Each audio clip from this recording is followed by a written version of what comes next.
نافذ کر دی ہے اور ان سے کہو کہ اس کا ریئیکشن یہ ہو رہا ہے. وہ تو رسول اللہ خود اس حکم کی اطاعت کے لیے مامور تھے. ان کے پاس جاؤ کہ کیا غلط ہو گیا. یہ روایت ہے. اور کسے چنا اس مقصد کے لیے؟ حضرت عمر کو.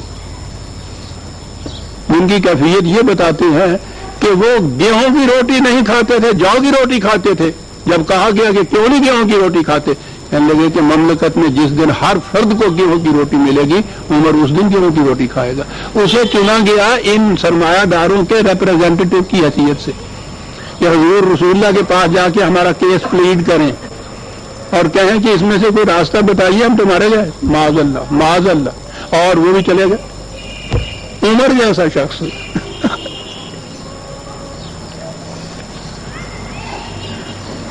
یعنی یہ افسانہ گھڑنے والوں کو بھی نظر آتا ہے ذہن میں کچھ کیفیت ایسی پس تھی کہ ان کے کردار، ان کے کریکٹروں کو بھی ذہن میں نہیں رکھا کہ کس کو بھیجنا چاہیے.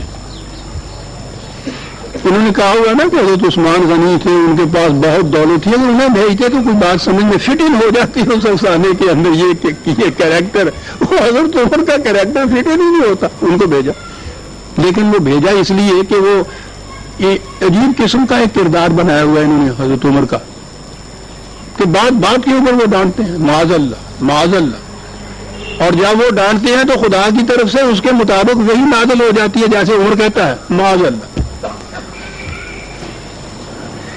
عزیز مہمان کیا سنتے ہیں آپ کے ہمارے ساتھ کیا ہوا ہے. بہرحال وہ چلے گئے. حضور سے کہا کہ بڑا اس طرح کہنے لگے، ہوا بات ہی نہیں سمجھ میں آئی ان لوگوں کے. ارے بابا، خدا نے زکوٰۃ کا بھی حکم ساتھ دے دیا، بس اس میں سے جتنا جی چاہے جمع کرو، کوئی حد نہیں، کوئی نہایت نہیں. اور اس میں سے سال کے بعد اتنی سے پیسے جو ہیں وہ خرچ کر دیا کرو. وہ آگے ہے نا انفاق کا ترجمہ. اتنے سے دے دیا کرو خدا کی راہ میں. میں خدا کی راہ میں ہو گیا. اب اس میں سے زکوٰۃ نکال دو تو باقی سارا مال کہتے ہیں پاکیزہ ہو گیا تھا. اور جب یہ چیز لکھا ہے کہ جب یہ چیز حضرت عمر نے آگے بتائی تو انہوں نے نعرہ تکبیر بلند کیا. ہاں، قلعہ فتح ہو گیا، یعنی سارا نظام سرمایہ داری بچ گیا. صاحب تو نعرہ تو بلند کر رہے ہیں. میرا خیال ہے انہوں نے مٹھائی بھی بانٹی ہوگی، چڑھاوا بھی کیا ہوگا. معاذ اللہ. اب آپ نے دیکھا یہ تصور زکوٰۃ کا کہاں سے آیا. یعنی جتنا جی چاہے جمع کرو، اس چیز کو جائز قرار دینے کے لیے بیچ میں سے اتنا سا نکالا تو وہ سارا نظام سارا الٹ گیا. اور اس سے مطمئن ہو گئے. اب آپ نے سوچا کہ یہ جو قرآن نے کہا تھا کمن زینا لہو سوء عملہ، غلط کام جن کو نہایت مزین بن کے دکھائی دے،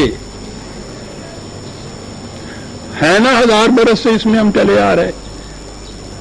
زکوٰۃ نہ نکالنے والے کو تو کچھ مظلوم سمجھا جاتا ہے، کچھ نفرت کی نگاہ سے دیکھتے ہیں یہ مذہب والے. وہ جو اس میں سے زکوٰۃ نکال دیتا ہے نا، وہ کتنا بڑا سیٹ کیوں نہ بن گیا ہوا ہو، فارغ کے ذہن میں ہوتا ہے کہ صاحب اپنے مال میں سے زکوٰۃ نکال دیتا ہے. کس قدر مزین ہو گیا یہ عمل. وہ کیپیٹلزم جسے مٹانے کو قرآن آیا ہے، جسے وہ جہنم کی آگ کہہ رہا ہے، وہ جنت کا گلزار بن گیا اس ایک روایت کی روح سے. سوء عمل مزین بن گیا. مطمئن ہے زکوٰۃ دے دینے والا، خوش ہے زکوٰۃ دے دینے والا. دو ہی تو چیزیں ہیں آپ کے یہاں، زکوٰۃ اور نماز. قرآن نے اکٹھا ہی تو بیان کیا ہوا ہے. سنیے سورہ ماعون 107. یہ تو صورت ایسی ہے کہ پوری کی پوری تفسیر کے قابل. لیکن آپ کو پتا ہے ارایت الذی یکذب بالدین، تم نے اس شخص کی حالت پہ بھی غور کیا جو دین سے انکار کرتا نہیں کہا، اقرار تو کرتا ہے، اپنے عمل سے جھٹلاتا ہے اس کو. کیا بات ہے لفظ کی. کون ہے یہ؟ فذلک الذی یدعو الیتیم ولا یحض علی طعام المسکین، یہ وہ شخص ہے کہ جو شخص معاشرے میں تنہا رہ جاتا ہے اس کو دھکے دیتا ہے، جس کا چلتا ہوا کاروبار بند ہو جاتا ہے اس کی روٹی کا انتظام نہیں کرتا، دین کی تقسیم یہ کرتا ہے، پھر اپنے آپ کو فریب کیا دے لیتا ہے، نمازیں بڑی پڑھتا ہے۔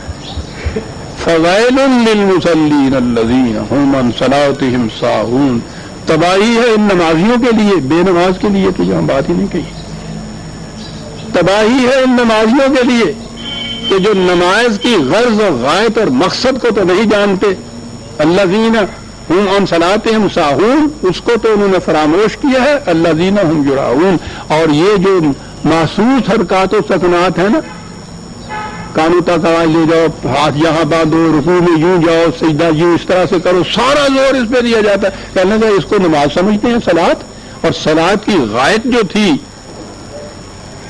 اس کو پس پشت ڈالا ہوا ہے، یہ تباہی ہے ان کے لیے۔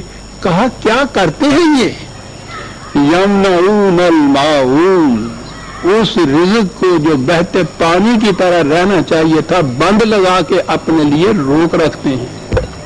ویل للمصلی، صلاۃ و زکوٰۃ دونوں چیزیں اکٹھی آتی ہیں قرآن میں، یہاں صلاۃ آ گئی اور زکوٰۃ والے کے متعلق یہ کہا یمنعون الماعون،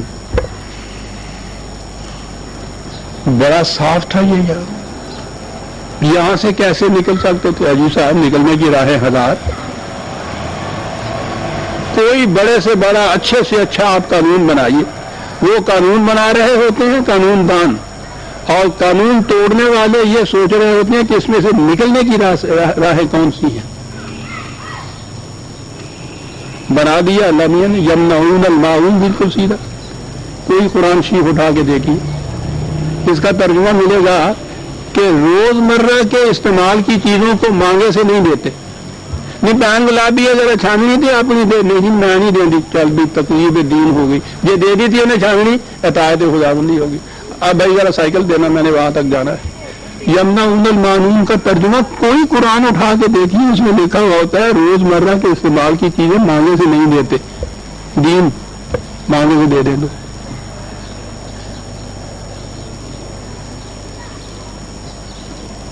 خود اس زبان میں یہ معاون جو ہے معاون جسے کہا گیا ہے بہتے پانی کو کہتے ہیں۔ یمنعون منع کرنا، یہ لفظ موجود ہے، روک رکھتے ہیں اس کو، یہ ہے وہ اوپر کہا گیا تھا نا کہ وہ یتیم کی پرواہ نہیں کرتے، مسکین کو کھانا نہیں دیتے، اسی کی تو تفسیر ہے کہ کرتے یہ ہیں کہ جس رزق کو ندی کی طرح انہار کی طرح رواں دواں چلنا چاہیے، یمنعون الماعون، اسے روک رکھتے ہیں۔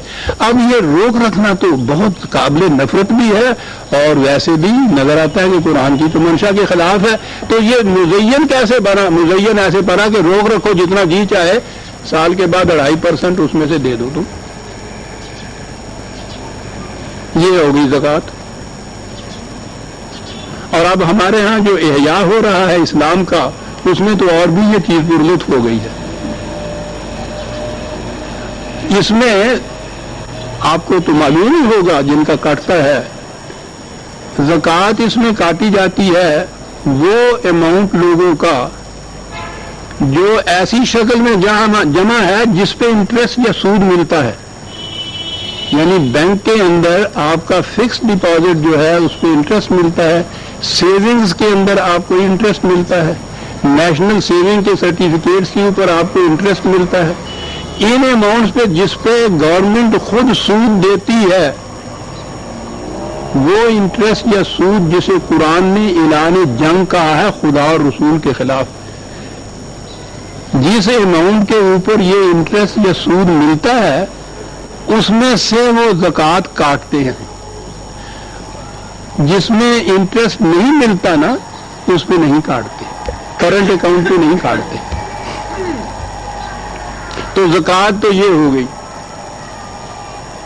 اور باقی سارا کچھ وہ جو اصل اماؤنٹ پرنسپل اماؤنٹ ہے آپ کا، اور پلس وہ جو سارا انٹرسٹ مل رہا ہے، یہ سارا جتنا ہے حلال و طیب ہو گیا، کیونکہ اس میں سے یہ اتنے پیسے جو تھے وہ بھی آپ نے دیے نہیں ہیں، ان سے کاٹ دی ہے، لوگ اس کے خلاف پیلے کرتے رہتے ہیں۔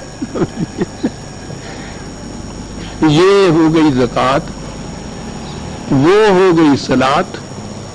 تو قرآن نے دو ہی تو حکم دیے ہیں پکے جو ساری جماعت، یقیمون الصلاۃ و آتوا الزکوٰۃ، یقین دونوں چیزیں آ گئی اس میں۔ غور فرمایا کہ زین لہو سوء عمل ہی، جو قرآن نے کہا ہے کہ سوء عمل غلط کام مزین بن جاتے ہیں، پھر ان کی نگاہوں میں مزین بن جاتے ہیں۔ ہمارا دور تو اس اعتبار سے بہت اچھا ہے، اس میں ان چیزوں کی لفظی تفسیر کی ضرورت ہی نہیں ہے۔ صورت ببی عالمت اور شکلوں نظر آتا بے کی۔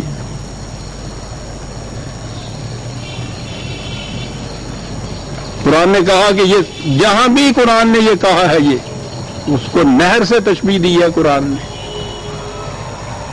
جنت کا رزق بہتے پانی کی ندی کی طرح رواں دواں ہے، اگر وہ ماء ہے، وہ لبن ہے، وہ خمر ہے، وہ عسل ہے، جو بھی رواں دواں رہتا ہے وہ تو جنت کا رزق ہے۔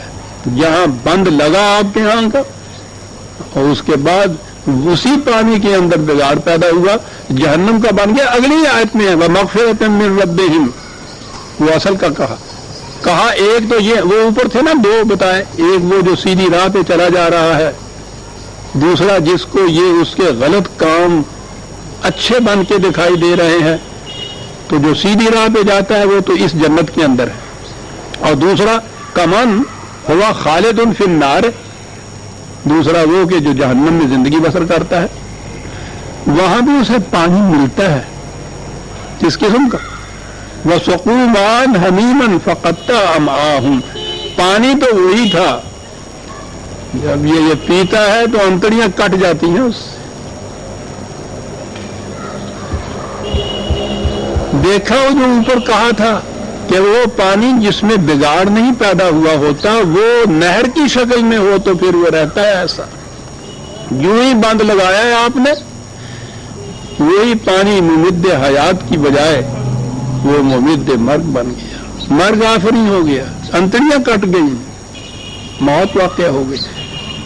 انسانیت کی آج عزیزان من انتڑیاں کٹ گئی ہیں، زندگی کا کہیں نشان نظر دیا۔ حیوانی سطح کے اوپر تو زندگی ہے، انسانی سطح کے اوپر کہیں زندگی نہیں۔ یہ دونوں فریقوں کے متعلق قرآن نے تقابل کیا تھا۔ آپ دیکھتے ہیں کہ جنت اور جہنم کے تقابل میں بات کیا کہا گیا ہے، وہ پیسہ تو وہی ہوتا ہے، ایک سے حیات ملتی ہے، دوسرے سے انتڑیاں کٹ جاتی ہیں۔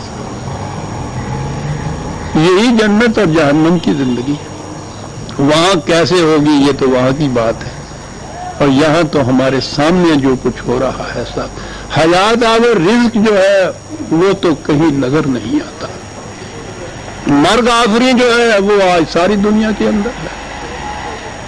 باقی رہا یہ کہ اب سانس لینے والے انسان چلتے پھرتے ہیں، تو قرآن نے کہا تھا نا کہ کما تاکل الانعام، یہ انسان نہیں ہے، کہا حیوان بھی تو چلتے پھرتے تمہیں نظر آتے ہیں، زندہ نظر آتے ہیں، وہ انہیں بھی زندہ اور مردہ حیوان کہا جاتا ہے نا۔